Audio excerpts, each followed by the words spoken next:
Well, good afternoon, everybody, and welcome to another edition of the Captain Lou Extravaganza. We want to thank, of course, the 1991 Chicago Blackhawks, Old Chicago Stadium, for the rendition of the national anthem. I can't help it. Every time I hear that, it just gets my juices going, ready to watch some hockey or any other sport that we so sorely miss here right now in this pandemic. Good afternoon, everybody. Welcome to a May the 7th edition of the Captain Lou Extravaganza on this Thursday here on the 12 Ounce Sports Network. Glad everybody could take time out of their afternoon schedule to join us, enjoying maybe a late lunch for those of you here on the east side of the country, the eastern seaboard.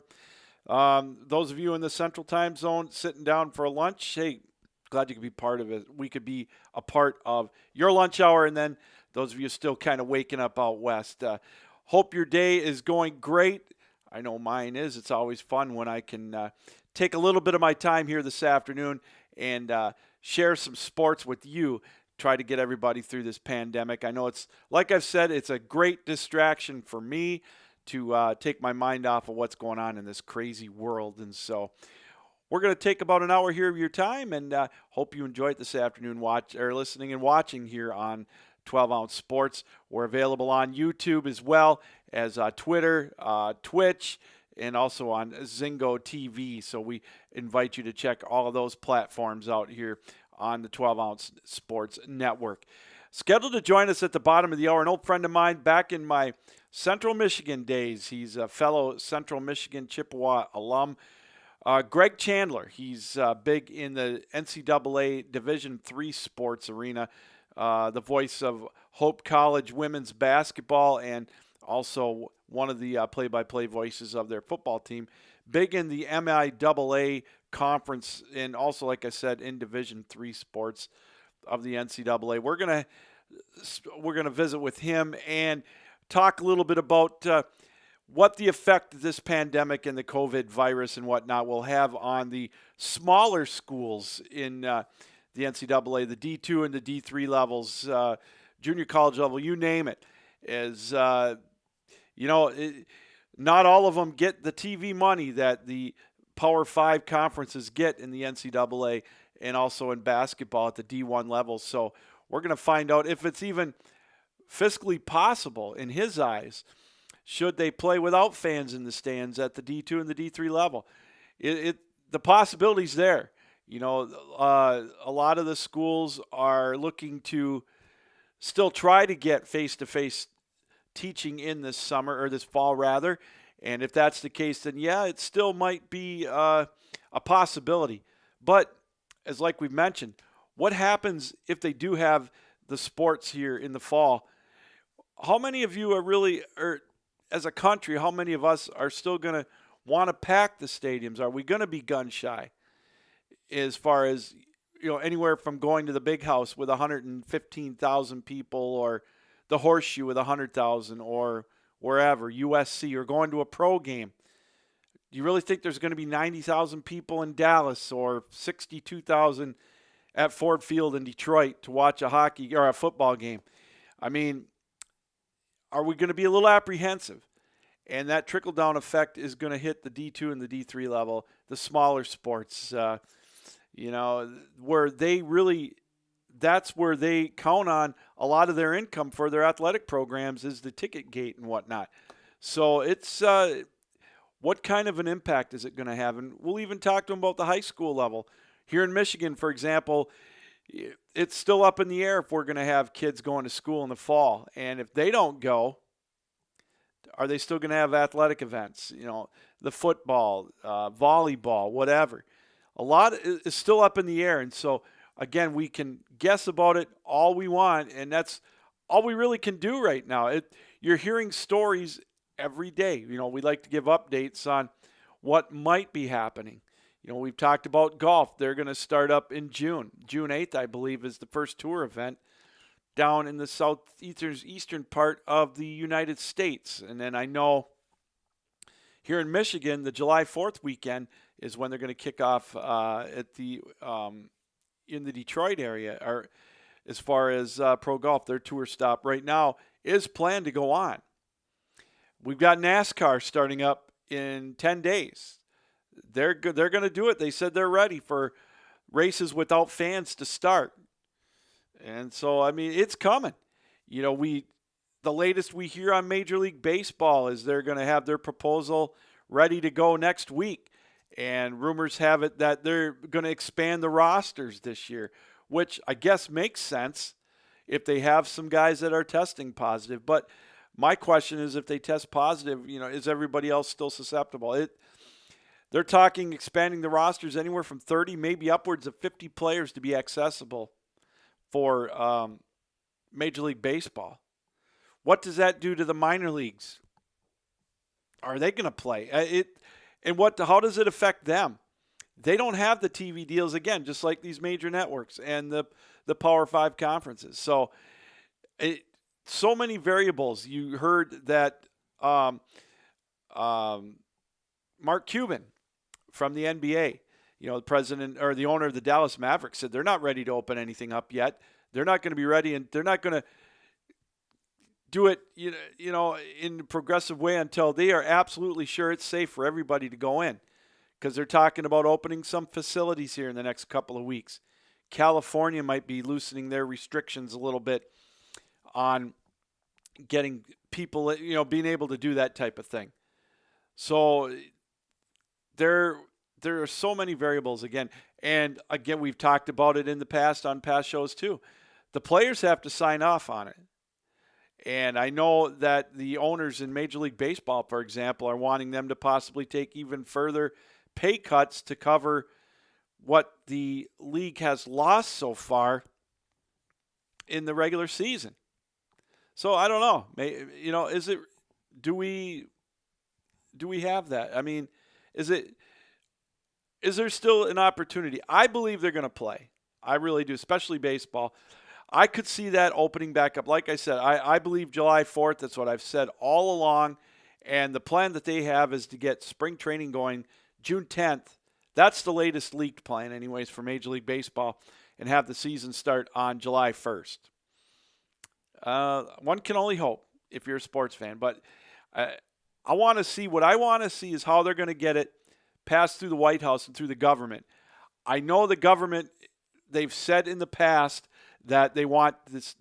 Sports is a good diversion. It is.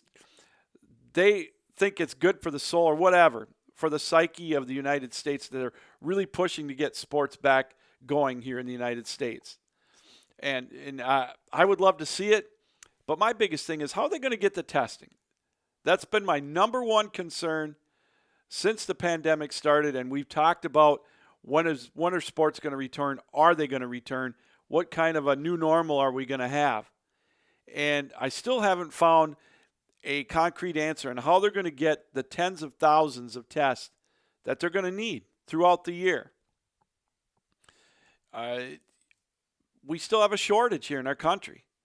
And until I get until someone shows me a plan that they can actually come up with to have the testing and to be able to do that, I still think that there's a possibility we may not have sports. And I don't want to be a doomsdayer, but I just think that there is that possibility. And so until you can give me a better idea of what the testing is going to be like and how it's going to be accessible for all these athletes, and not just the athletes, again, you got to remember, you've got the behind-the-scenes workers. What about the broadcasters? You know, they're not going to do these false or these pro seasons, any seasons, the Power Fives or whatever, without it being broadcast, because that's the only way that they're going to recoup some of that money to survive. So you got to test all them, the equipment, you know, the people that are behind the scenes, again, the video camera people, the people in the trucks, everything. There's so much that goes into this. And you're looking at tens of thousands of tests per sport. Is it going to be a bubble situation? It looks like it might be for basketball and hockey, but I don't think it's going to be for baseball. I think if they're going to do this, I think they're going to do it where they're going to have a shortened schedule, which makes total sense, 80 to 90 games, and they're going to have them in their home cities. But look, Michigan right now, you don't know. Michigan's been one of the top states for the coronavirus as far as the deaths and the amount of people that have come down with it. And we're in a state of emergency here until the end of May. I don't know if it's going to be extended. We still have the stay-at-home order, which I think will be extended a couple of more weeks. I just have a feeling it's going to be. But you've got states that are extending their state of emergency till the middle of June or possibly the end of June. So how can they do that? I don't know. How can they get these stadiums ready for that? Let alone, the players getting into spring training and this and that. They're telling their players in Major League Baseball to be ready. Start getting yourself ready, because we really think that we're going to have a spring training June 10th or an extended one for 2 to 3 weeks and start the season on July 1st. Like I said, I hope they do. I've repeated this 100 times on the show already since this pandemic broke. I would love nothing more than to have to sit down in August and watch the Stanley Cup playoffs, NBA playoffs, Major League Baseball, all within that short period of time. Hopefully that's the case. Well, we're going to take a break. When we come back, we'll talk about, again, our next silly season, which is the NFL release date. It's tonight. Their schedule's coming out. We'll look at it again. There's been some leaks already. We'll talk about that and more. Don't forget, we have Greg Chandler coming up at the bottom of the hour. Looking forward to talking to him. We got that and more. You're watching the Captain Lou Extravaganza live here on the 12-Ounce Sports Network. Esports are here to stay. Go to jazzsports.ag, log into your account, and look for our new esports section on the top of your screen. Browse through all the different available matches and watch them live with our exclusive esports betting platform. Get instant access to game results, pending and graded bet reports, outright bet types, and upcoming match schedules, all at the easy reach of your fingertips. Jazz Sports puts you in the game.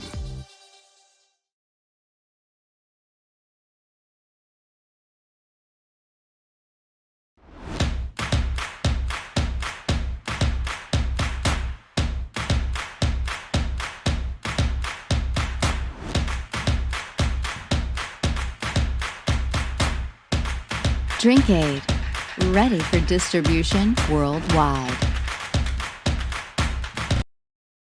Nothing makes us happier at Lexington Law than when our clients cancel our services. Listen to this client call and see what we mean. Lexington Law Firm, this is Erin. I would like to cancel my account. I'm sorry to hear that. No, don't be. Actually, you guys have done tremendous work for me, and I was working with you for several years now.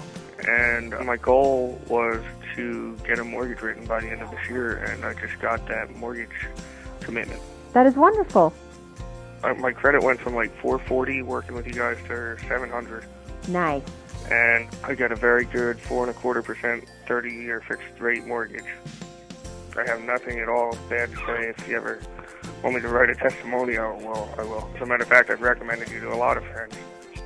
Lexington Law has served over 500,000 clients, taking expert action on their credit that has led to the removal of millions of questionable negative items from their credit reports.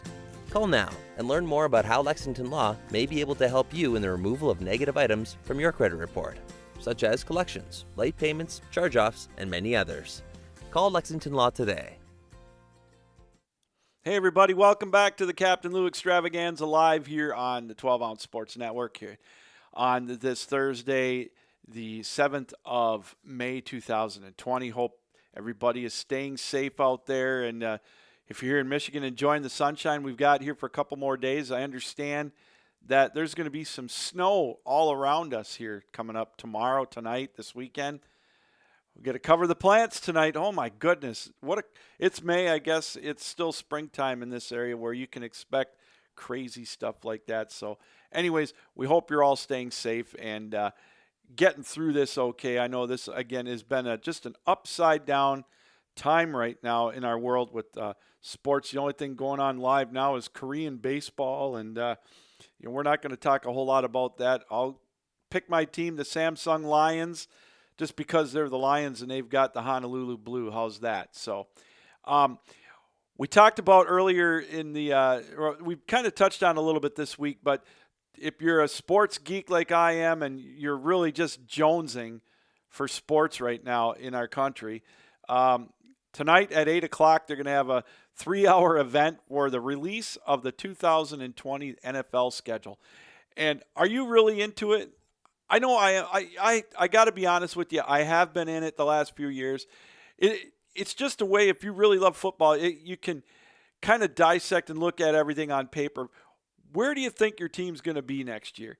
Now, once it's released this week, tomorrow and then next week, spend a couple of days on it, just kind of going over where we think our teams may end up. But it's just kind of a fun way to look into the future. It kind of will see, you can tell already the strength of schedule a lot of the teams. And, you know, you look at it on paper, and we talked about it yesterday. The team that, as much as I'm not a fan of, and you all know that, is Green Bay. I looked at their schedule, and they got the possibility of going, in my opinion, 7-1 on the road, at home, and their road schedule is brutal. I mean, it is tough. And I know the schedule was leaked out. There's a couple of leaks out already. Green Bay is going to finish at Chicago in Week 17. So us Lion fans can breathe a sigh of relief that we don't have to worry about playing in Lambeau Field in January. I know it's a tough place to play for the Lions for some reason over the last 20 to 30 years, but now we don't have to worry about going up there in Week 17. Now, Week 16, you never know. They could stick Detroit up there, but at least it won't be a January frozen tundra to have to deal with. And according to some reports that I've read, the Lions are going to open up the first week at home against Chicago. So there's all kinds of rumors that they were going to do all non-conference or like interconference games the first 4 weeks, and then kind of bunch together the divisional games the last 3 weeks, and also in the middle, like weeks 10 through 11. But that debunks that with the Lions. And from what I hear anyways, saw out of a report out of Chicago that Detroit was going to open up with a home game against the Bears, and then the Bears were going to finish at home against the Packers in Week 17. So that ought to be an interesting matchup for them. So that means the Lions get the Vikings, and who knows where that might be. I'm guessing it'll probably be up in Minnesota, but hey, it's indoors, man. And that's, for my Lions, that the news couldn't be any better. If you got to play on the road, I'd much rather see the Lions play indoors in January, or if the season gets extended, playing in February in Minnesota. And so I'm happy about that. So that's going to be tonight at 8 o'clock. And I know it's, again, you're asking, why are you so excited about that? It's just something to look forward to in pro football right now. We don't have a whole lot of anything going on. And I like to dissect it, like I said. You can kind of pinpoint where you think your team where they might end up, and you can start making, plans maybe where you might want to go watch a game, again, if they're even going to play, or you can plan your schedule around it. It's so many geeky things, I know, but I really enjoy it. We looked at the schedules a little. We have been looking at them, and like I said, see if I can bring it up here. As I mentioned, the Packers with such a tough schedule, but who's going to have the first Monday night game? How many times is Tom Brady now with his Buccaneers, are they going to be on national TV? And it's funny, as I've gotten in some discussions with some Dallas Cowboy fans, and we've talked about the schedule already as far as where we think they may end up. And, how they're going to be a Super Bowl contending team. They're in a lot of people's top 10s. And I'm telling you, I look at this schedule, and it's no cakewalk. It really isn't. I mean, they've got to go. They've got a tough schedule on the road. Yeah, they've added some talent. And Mike McCarthy, I think, was the right choice for the Cowboys. And you talk about a quarterback that he had in Aaron Rodgers with a chip on his shoulder. I think Mike McCarthy's going to have that chip on his shoulder as a coach, because he wants to prove that he wasn't a fluke, and it was more about him than it was about Aaron Rodgers, maybe up in Green Bay. But you look at this Cowboys schedule, and they're going to have primetime games. But again, Their road games are nothing to sneeze at with the Seahawks, with the Eagles, with the Ravens, the Rams, and the Vikings. And then their home games, they've got the Steelers and the 49ers coming to town. This is a tough schedule, a second-place schedule. It is very difficult, in my opinion. But I look at you looked at the strength of schedule. They listed the top 5 or top 6. I wish I had this list in front of me. But they said the Lions were the 5th toughest schedule. And I look at this schedule and I think, okay, maybe it's because they have the Packers twice and the Vikings. But I looked at their out-of-division schedule, and it's a last-place schedule. They've got the Saints at home, the Texans and the Colts at home, which, is an advantage. But I look at this road schedule that the Lions have. Besides their division opponents, the Packers and the Vikings. And again, I see the Jaguars, the Titans, and the Cardinals. And the Falcons, you don't know what you're going to get. Same with the Panthers. Their defense, I believe, is going to be a work in progress this year.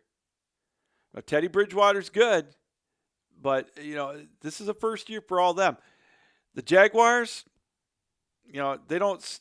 And the Cardinals, I still think are a work in progress. Their defense, they addressed it in the draft in the first couple rounds, but I think the Cardinals still, it's a winnable game. And the Titans, I know they went to the AFC Championship game last year, but they were a 9-7 team. So that away schedule does not scare me that much. So I'm not too worried about it. Well, hey, we're going to take a break. When we come back, we will have Greg Chandler on the phone. We'll talk to him about sports and the sports landscape in D3. Don't go anywhere. Nothing makes us happier at Lexington Law than when our clients cancel our services. Listen to this client call and see what we mean. Lexington Law Firm, this is Erin. I would like to cancel my account. I'm sorry to hear that. No, don't be. Actually, you guys have done tremendous work for me, and I was working with you for several years now. And my goal was to get a mortgage written by the end of this year, and I just got that mortgage commitment. That is wonderful. My credit went from like 440 working with you guys to 700. Nice. And I got a very good 4.25% 30-year fixed rate mortgage. I have nothing at all bad to say. If you ever want me to write a testimonial, well, I will. As a matter of fact, I've recommended you to a lot of friends.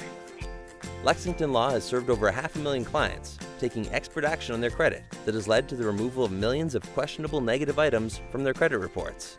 Call now and learn more about how Lexington Law may be able to help you in the removal of negative items from your credit report, such as collections, late payments, charge-offs, and many others. Call Lexington Law today. Esports are here to stay. Go to jazzsports.ag, log into your account, and look for our new esports section on the top of your screen. Browse through all the different available matches and watch them live with our exclusive esports betting platform. Get instant access to game results, pending and graded bet reports, outright bet types, and upcoming match schedules, all at the easy reach of your fingertips. Jazz Sports puts you in the game.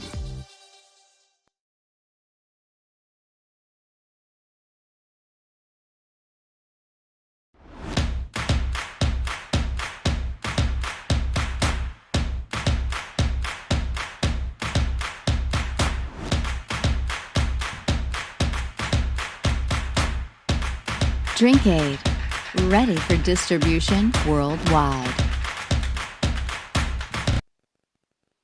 And welcome back here to the Captain Lou Extravaganza live here on the 12-Ounce Sports Network on this Thursday, May the 7th, 2020. And as promised, on our guest line right now, joined by an old pal of mine, a fellow CMU alum and sports broadcaster at the D3 level and covering all things Division III NCAA sports, Greg Chandler. Greg, hey, thanks for taking time out this afternoon. How are you, my friend?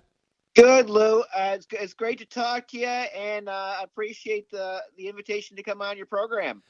Oh, hey, it's my pleasure. So I got to ask you right off the top, as you were sitting there leaving Moore Hall to embark on your broadcasting career and thinking about the Jerry Henderson butter and egg noodle speech, Did you ever envision 30 to 35 years later that we would be going through a spring and possible summer without any sports to cover?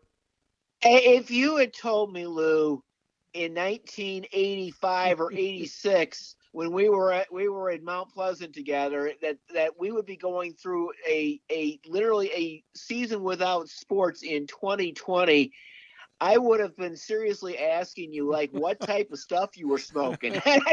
None of us could have envisioned this. Oh my goodness, I know. This is a whole different world that we're living in right now, and I know it's been tough on everybody, but I do think we've got, Greg, the light at the end of the tunnel. I think some of the sports may come back at the pro level, at least in somewhat of a version. Right.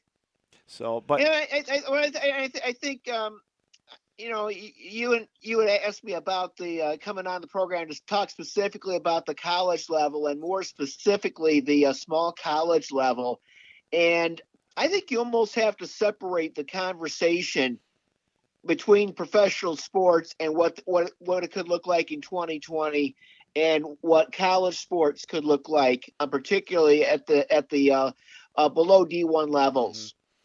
Oh, 100% agree. I've talked ad nauseum on here because that's kind of right now we're left with kind of guessing every day because you hear something new just about every day. You talk about what is it going to be like? Will the colleges even open?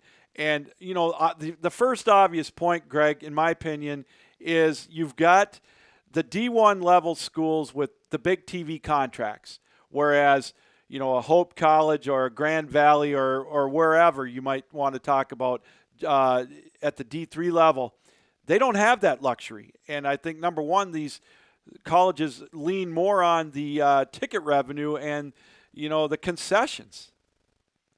Right. And Lou, I think you bring up a really good point, and my experience typically professionally has been at the Division III level. I've been a broadcaster with Hope College. I've been the publicist for the Michigan Intercollegiate Athletic Association, of which Hope, Calvin, Albion, Alma College, they're all members of that institute. I think smaller Division III schools, I think, are a lot of them are really in peril right now, and I'll tell you why.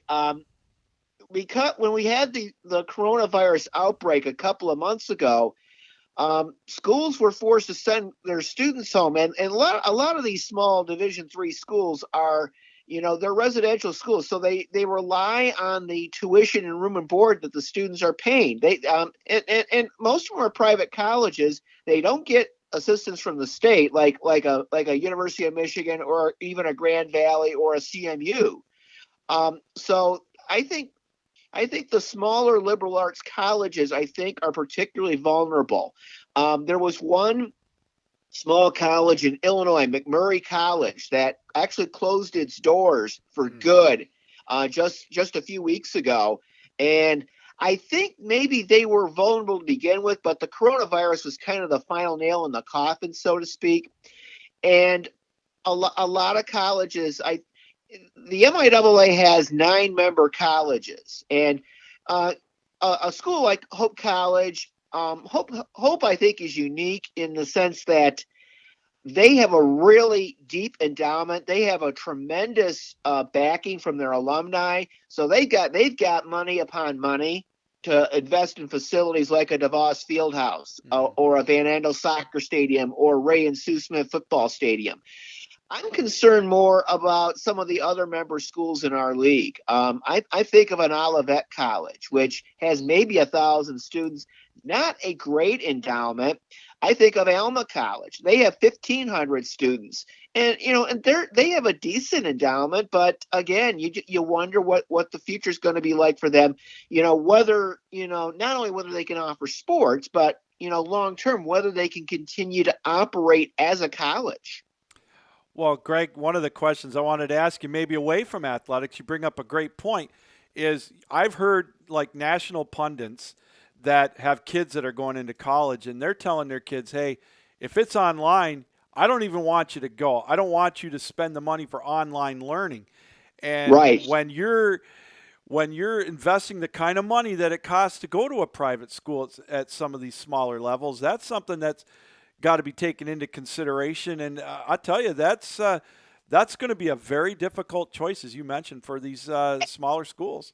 Absolutely, and I think you nailed it. And a lot of these schools ended up finishing out the rest of the year with online classes, and they were able to finish it out. But I got to tell you, if you're forking 30, 40, or 50 grand a year to go to an Albion or a Hope or an Adrian or an Alma, you as a parent, you got to ask yourself those serious type of questions. And if a lot of these schools are forced to go online, if this virus continues to drag on much longer, I have serious questions about the viability of some of these institutions.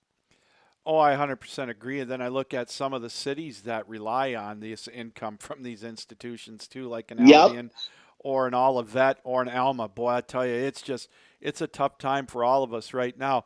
We're joined by Greg Chandler, voice of Hope College Athletics and also of the MIAA. He's been with them for a lot of years. Very, very well, a great wealth of knowledge with that. Greg, we'll go up to the Division I level. Yeah, they've got the TV contracts, and they might be able to survive, but you hear talk of some of these schools that may still play in their conference if other schools won't.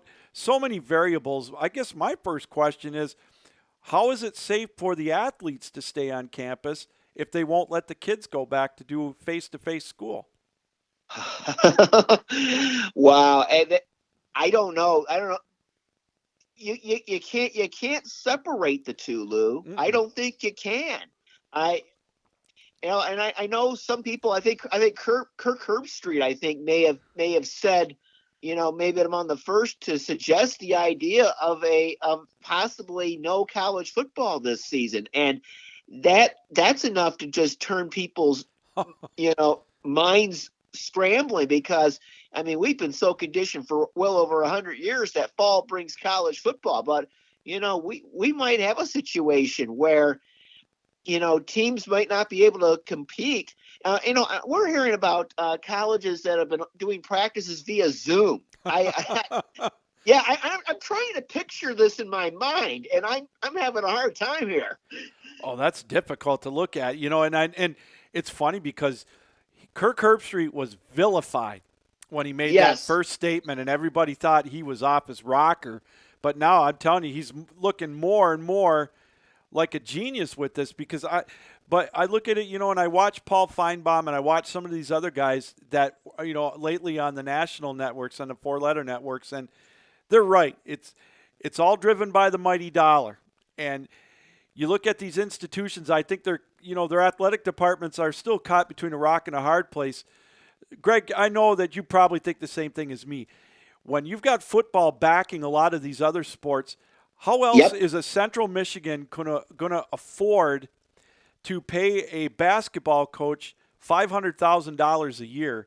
Or even if they don't get it going, how are they going to be able to afford McElwain's contract? And Lou, I think if I recall right, I read something last week where Jim McElwain, the football coach at CMU, I think Keno Davis, the men's basketball coach at CMU, and Heather Osterley, the women's basketball coach, all agreed to take pay cuts.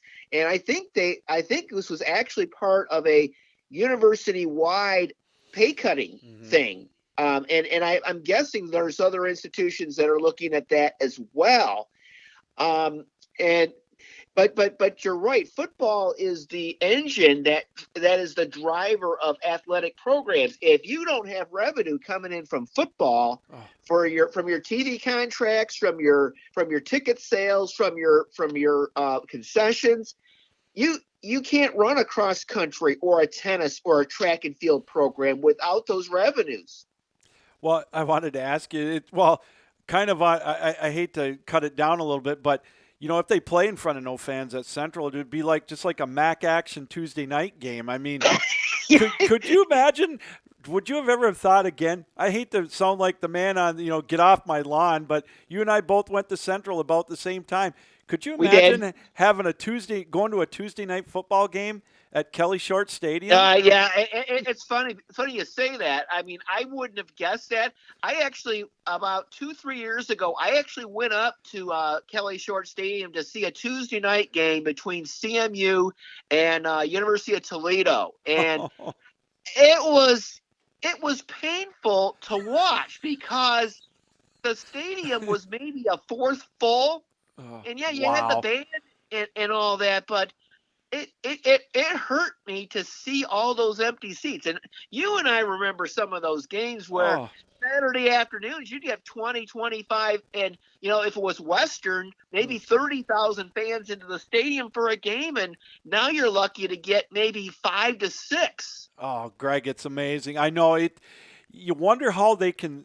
I mean, this is a subject we could do at another time, but you wonder how these MAC schools, Eastern, Western, they can afford to again, pay the salaries, keep this program going.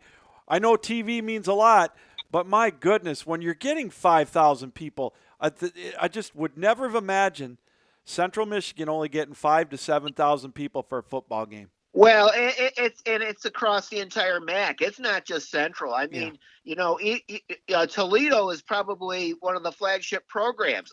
Miami University in Oxford, Ohio. They've been a member of the MAC as long as there has been a MAC. Those are the flagship institutions, and they're having trouble drawing crowds for those Tuesday and Wednesday night games. It's everybody. Oh, yeah. But you know what? As long as ESPN is giving them the contracts and the money to do it, they're gonna do it. Great. They're banking on the fact, Lou, that they can make more money by putting those games on midweek, and they can get the national. Not only do they get the national attention, but it helps in the recruiting. Yeah. How does Antonio Brown find CMU out of Miami, Florida? I can guarantee you he would never have heard of Central Michigan if he had not seen those MAC games on Tuesday night. Oh, I know. You're 100% spot on that, Greg. Greg Chandler joining us here on the program this afternoon. Greg, now I know you've done a ton of high school games, play-by-play over on the west side, and now we're looking at this coming up in the fall. I hear conflicting reports that here in mid-Michigan, they're planning on having the kids in the classrooms. Well, my question is, if that doesn't happen, have you talked to anybody that has told you if there's no classes, there will be no sports in the fall? Have you heard anything to that? Yeah, Lou, I've heard nothing to that effect. The intent of the schools that I'm in contact with on the west side of the state, they're expecting to go back to school in the fall. But at the same time, I can guarantee you, they are also making preparations for the just in case where they may have to go online again. But I can tell you unequivocally, if they're going to go online, I mean, there's just no way they're going to be able to offer sports. And it might come down to a district to district situation. It might literally come down to that. Well, it's funny because I've talked to some guys that I know around the state that are involved in play-by-play, and a couple of coaches that I know. And I got to tell you, Greg, you're absolutely right. It's going to be district to district. From what I've heard, it's 50-50 on whether they would do it. So, man, I know there's such a love for sports, and I know the country says it's great for for a well-being. It's a great diversion, but I just don't see how they do it without kids going into the schools. Well, I'm with you, Lou. I fully agree with you on that. I just don't think that if you have a situation where districts are gonna not go with in-person classes, I don't see how you do this. No, I don't either. Couple more minutes, we'll have you on, Greg. I want to ask you a couple of questions about our beloved Detroit Lions. First of all. What do you think of their draft? And do you personally think that there's any possibility that they can make that run and get that elusive playoff spot for Matt Patricia to keep his job? I I generally liked what Bob Quinn and Matt Patricia did with the draft this year. I was hoping Chase Young would still be available at number 3. Mm-hmm. Of course, that wasn't that turned out not to be the case. I know there was the Army that wanted to see draft Tua. I was not in that camp at all. I don't trust his long-term stability health-wise. And I would have probably screamed if they had taken Tua at the number 3 slot. I figure I'll leave that to the Dolphins to kind of live with their choice at number 5. But I like Jeff Okudah at number 3. He's a shutdown corner. I think that could step in and be every bit as good as what Darius Slay was the last few years in Detroit. I really like the pickup of Keandre Smart in the second round from Georgia. Mm-hmm. Have him and Kerryon Johnson and maybe Ty Scarborough kind of be a running back by committee. But Smart's a powerful, fast runner. He's used to playing, tough opponents in the SEC. I think that was a good pickup. I would have liked to see more done on the defensive front. Maybe I like the pick at number 3, the kid from Notre Dame, as an edge rusher. I would have liked to seen them just do a little bit more on the front line, I think. But generally speaking, if I had to give them a grade, I probably would have given Bob Quinn probably a B+ to an A-. I think it was a pretty good draft. But the only way we're going to find out how good these guys are, we can handicap this all day, Lou, but we won't see the full impact until we get to see them on the field. That's the only way we're going to find out. Well, unfortunately, right now, that's all we got is conjecture, and we can handicap them till the cows come home. Last question, Greg, and I'll let you go, as I've been asking all my guests, something that I've been doing since I've been on my little quarantine where I've been able to do some extra shows. Tell me your favorite venue, and also that you've done a game or you've been to, it doesn't matter, college or pro, and your first professional sporting event you ever went to. My first professional sporting event, I have to say, when I was 5 years old, I was living in Indianapolis at the time, and my dad took me to an Indiana Pacers game. That was back in the days of the old ABA, the red, white, blue basketball, and the originator of the three-point shot. Awesome. Yes. And we moved to Detroit in the early 70s, and I can tell you my first Detroit sporting event was a game at Tiger Stadium in 1971. The Tigers were playing the Minnesota Twins, and I got an autograph from a pitcher named Tom Timmerman. I don't know if you remember him or not. He wore the horn-rimmed glasses. Mm-hmm. He was a right-handed pitcher. That's awesome. That was my first experience in a Detroit sports atmosphere. Favorite venues? Great question. And I go back to my Division III experience. Mm-hmm. My favorite stadium to call a game at, if you ever been to Albion College, Sprandel Stadium, it's right on the Kalamazoo River. And on a fall afternoon, it is the perfect backdrop for a small college football game. I love that stadium, and that's been around about 50 or 60 years. They put in some new field turf a couple of years ago over there, and it looks great. They named the field portion of it actually after Morley Frazier, who was a legendary coach at Albion for back in the 50s and 60s. But Albion is one of those schools that has got such tremendous tradition.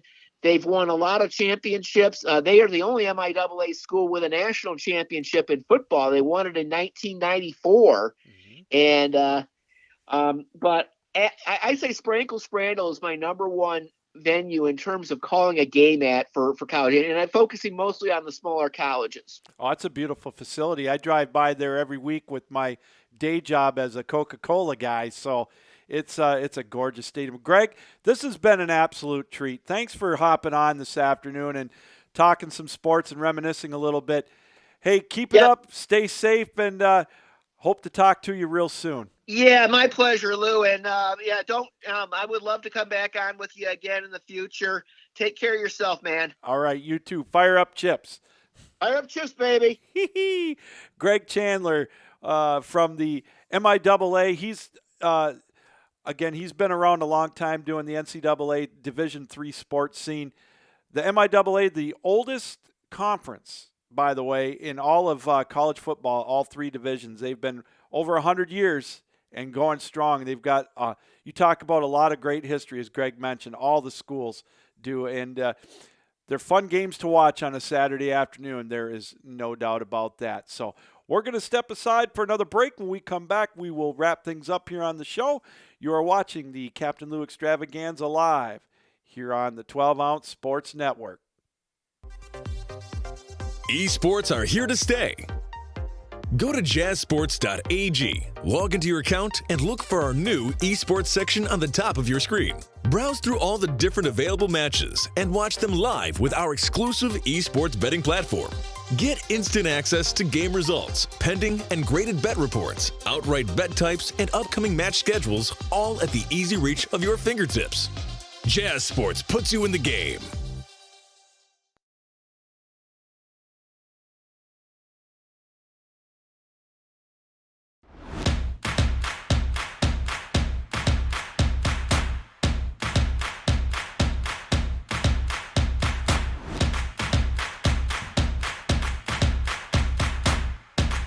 Drinkade, ready for distribution worldwide.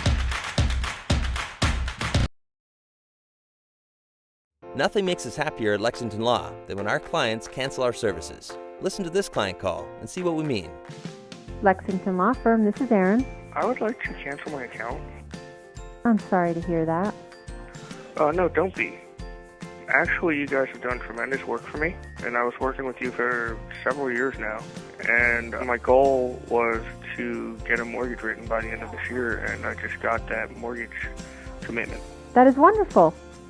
My credit went from like 440 working with you guys to 700. Nice.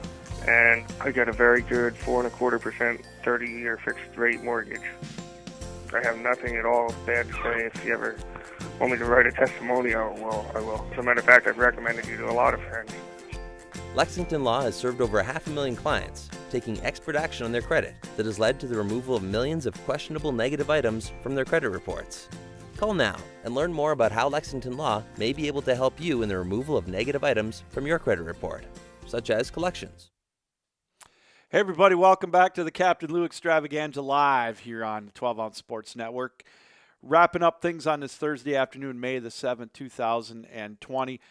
Big thanks to Greg Chandler for coming on, a fellow CMU alumnus, fellow broadcasting department graduate. It was great talking some old times, reminiscing about Kelly Short Stadium back in Mount Pleasant at Central Michigan, and getting his insight on what this pandemic and our situation right now is going to have on the smaller schools at the D2 and the D3 level. And he's spot on. And, you talk about it on the field, but off the field too. And we really haven't talked a whole lot about it. And he really brought up a great point about the academic side of it. And I know that with my son going to Grand Valley, which is a Division II school, you really do have to stop and think, do you really want to fork over $30,000 to $40,000 or $50,000 a year, if you're a parent or whatever? And, do you want to incur the student loan debt or whatnot of that kind of money for online classes? I mean, you really have to think about that. And is it worth it? Do you take a year off? Do you wait a semester off or whatever to do that? And, my son and I will have that chat. Now, I know with his schooling, with him being a business major, it might be just as easy to do that for him. But some of these other programs, I know some kids that are going right now that have to take labs. I mean, how does that work? There's so many variables with the college scene right now with this pandemic, academically and athletically. It's crazy. And So many variables. Again, I say it all the time, and I know it sounds redundant, but when you're looking at when are these dates possible to open up for college and professional sports, and again, even at the high school level, Greg and I talked about that here in Michigan. Do you really think if they have online schooling in the fall that they're going to open up these athletic facilities? I know the high school level is just as competitive, if not more, than it is at the college level. You know, the parents, the kids want to play. They're just so jacked to go. But you got to use common sense. And again, we go back to the testing. How is it available? There are so many risk factors involved yet in it. So are they really going to be able to do it? So many variables to look at with getting colleges back up and going, and the professional level. Again, it's all money driven, especially at the major college levels with the Division I schools, football programs really, and basketball carrying the other sports. And as Greg mentioned, you go down to that D3 level, is it going to make some of these schools, is this going to be the final nail in the coffin for some of these smaller schools to shut down permanently? That's what you got to think about. But very intriguing conversation with Greg. I really appreciated it. Wealth of knowledge at that level, and it's always fun picking his brain. And we will have him on again in the future on the show, and look forward to that as well. We got a few minutes left. We talked about the schedule release coming up tonight in the NFL. It's going to be a 3-hour event, televised event. Yes, I will admit I will be there watching it. My name's Lou, and I'm a sports junkie. Yes, I will be watching it. I will be dissecting it, trisecting it, whatever you want to call it. But yes, I will be watching to make sure I find out where my Lions are going to play, when they're going to play, and what teams are going to have the easiest road out. You look at teams that have to play indoors, when they play outdoors, that type of thing. How many times in a row does Seattle have to go to the East Coast? We're going to dissect that only because we don't have an ERA to talk about for our starting pitcher, or Game 4 of the second round of the Stanley Cup playoffs, or the NBA winding down their first round, and how is LeBron going to look in round 2 or whatever. We don't have that. So this is what we're left to talk about, and that's the schedule of the NFL coming up tonight. We'll dissect it tomorrow and the next couple of days here on the show. So it's what we do, and I hope that we again are a little bit of a distraction for you here in these troubling times. Oh, again, by the way, yesterday was National Nurses Day, and I want to again express my gratitude to probably one of the most underappreciated jobs out there, besides that and school teachers, as underpaid and underappreciated. And I want to take this time right now for all the nurses out there. You guys and gals do one hell of a job, and you take for granted what you do, and it gets multiplied, magnified, whatever you want to call it, in these trying times. And so a big thank you from me and from all of us here at 12 Ounce Sports and here on the Captain Lou Extravaganza. We talk about the schedule in the NFL. I wanted to talk a little bit while we got a few minutes left. I don't think we brought this up earlier in the week, but Sunday night on ESPN, they had the 30 for 30 on Alex Smith. And they showed his comeback, and he's still going through his comeback. I don't know if you've had a chance to watch that program, watch that documentary, and I'll tell you what, it opened my eyes. Now, it's so eerily coincidental that he broke his leg on 11/18 of 2018. And another Redskins quarterback, a legend, Joe Theismann, had his career ended on that hit he took from Lawrence Taylor on 11/18 of 1985.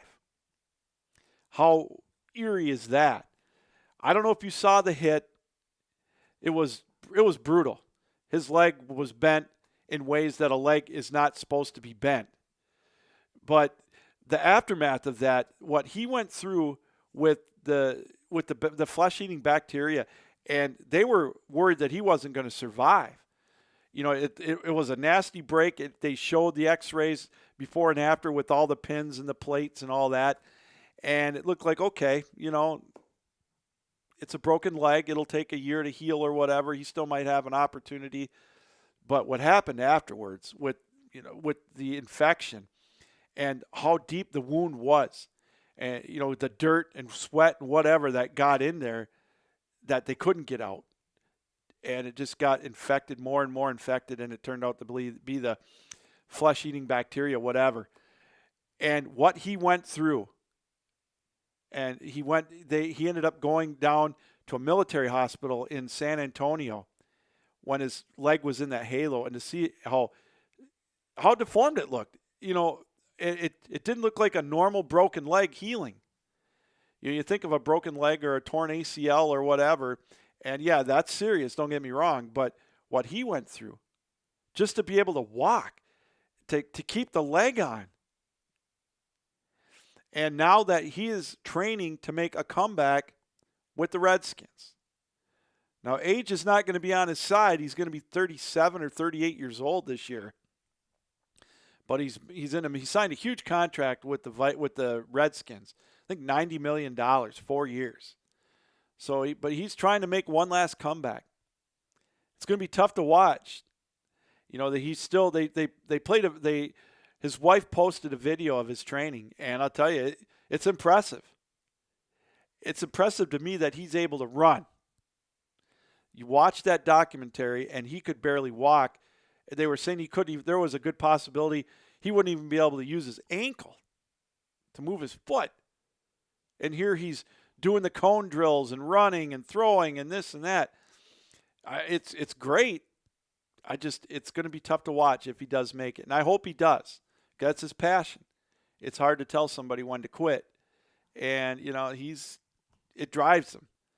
But if you get a chance to watch the documentary, look what he went through. It is just absolutely mind-blowing that he still has that leg on that leg attached, and he's able to walk normal and be able to do the things that he does. So, well, hey, already the hour's up. That means it's just about time to say goodbye. Thanks to Greg Chandler for joining us. What an absolute treat again. Good to rap about sports with him. Good to talk about the CMU days and, again, talk about the current events with the pandemic and what it has on the effect on the sports scene. We'll be back tomorrow afternoon to talk about the schedule release. We may have a guest or two on, and we'll let you know on Facebook and on Twitter at Real Captain Lou, and then the Captain Lou Extravaganza Facebook page. This reminder, keep your heads up, keep your sticks down, keep your feet moving, and as always, keep your minds open. Stay safe, everybody. Thanks for joining us here on the Captain Lou Extravaganza on the 12.